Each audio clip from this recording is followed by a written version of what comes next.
Hello everybody, my name is Tristan Folks, and today I'm going to be introducing you to Canada's newest league called the Northern Super League. You may be wondering, what is this all about? So Canada's never had a domestic league for women's soccer.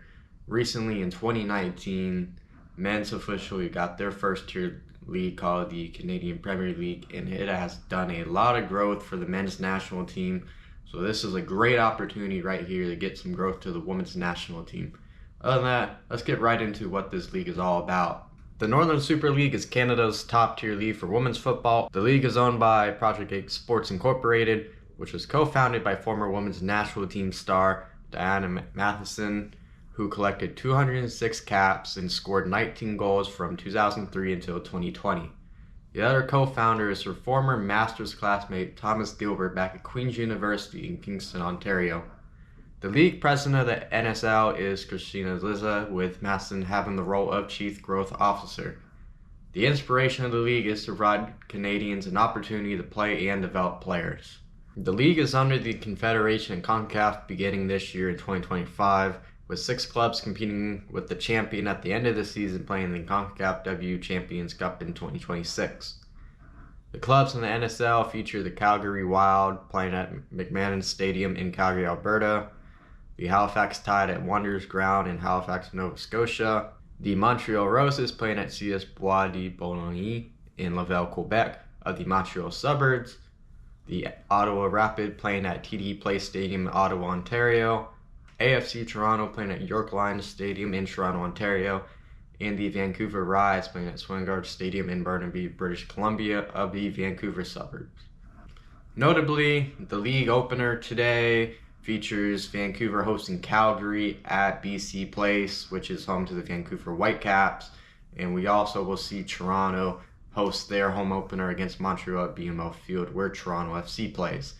Notably, the CFL may cause some schedule changes in alternate locations. Also of note, we're going to go over a couple owners. Diana Matheson is a owner of the Ottawa Rapid, and the GOAT of women's football, Christine Sinclair, is a owner of the Vancouver Rise. And every kit is produced by the Danish sports brand Hummel, which was founded in Germany. Moving on to the schedule. The schedule for the 2025 season will see each club play each other 5 times for a total of 25 matches per each club for the regular season.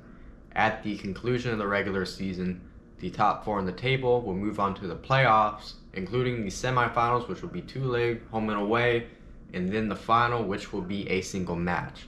Currently, there is no Canadian Championship being hosted by Canada Soccer on the women's side, which has the potential in the future though. The league currently runs from April 16th until November 15th. Also, as of now, there is no trophy for being the regular season champion, but that could change.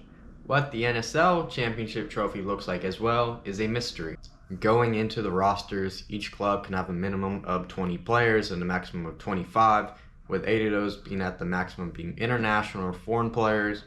Some players who play for other national teams can be classified as domestic for being Canadian citizens, having a permanent residency of Canada, or being a refugee. As of now, the league, including Canada, has 26 countries represented in the league based on all players' current FIFA eligibility, with 40 players being listed as internationals outside Canada.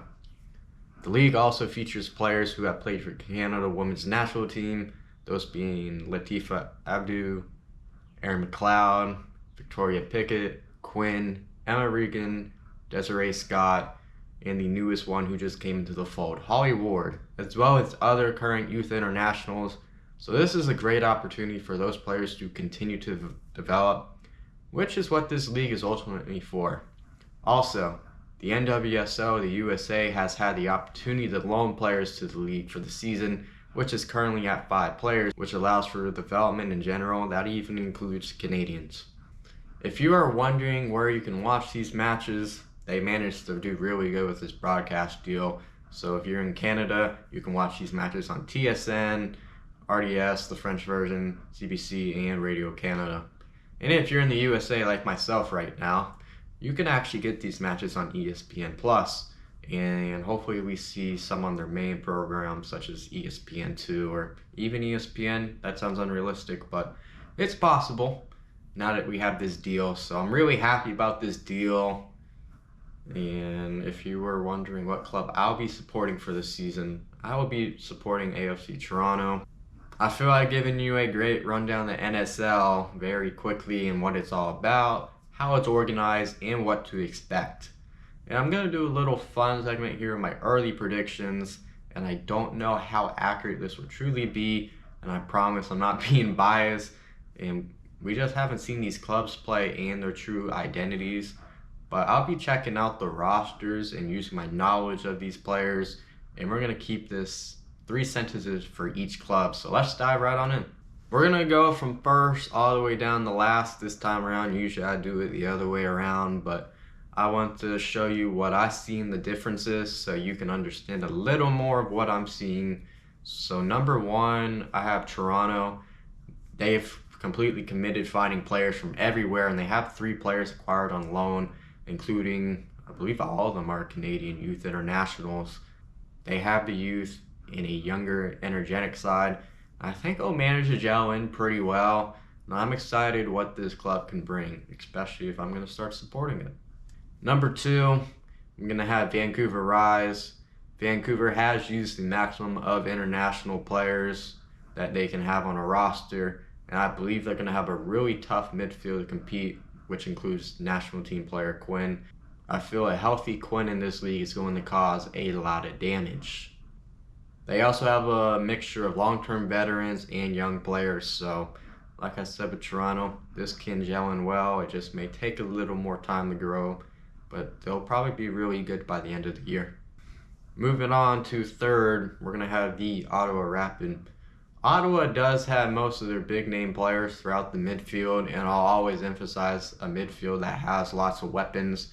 They may need some help defensively and offensively for sure, but it'll take a matter of leadership for this club, which is what they have. Moving on to number 4, we're going to have the Calgary Wild. Calgary has some solid players as well. They look similar to Ottawa, but they have less experience, which is what I'm taking into account. They're also going to need help on the scoring end of things. Montreal has players that have French influence, and they'll be able to communicate pretty well to each other, but I feel they did not go into the international market enough. They'll have goal scorers, but they're lacking in midfield and defenders. And going on to 6th place, if you haven't caught on already, we have the Halifax Tides. Halifax definitely dove into the international market a little more than Montreal, but they don't really got much going for them either, in my opinion.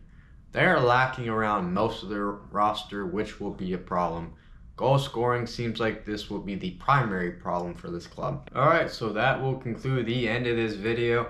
I hope you really enjoyed it. I worked very hard on the graphics, and I just wanted to make this a little more interactive than other videos and see how things go. But other than that, I'm a big advocate for women's football, so I am really excited for this league.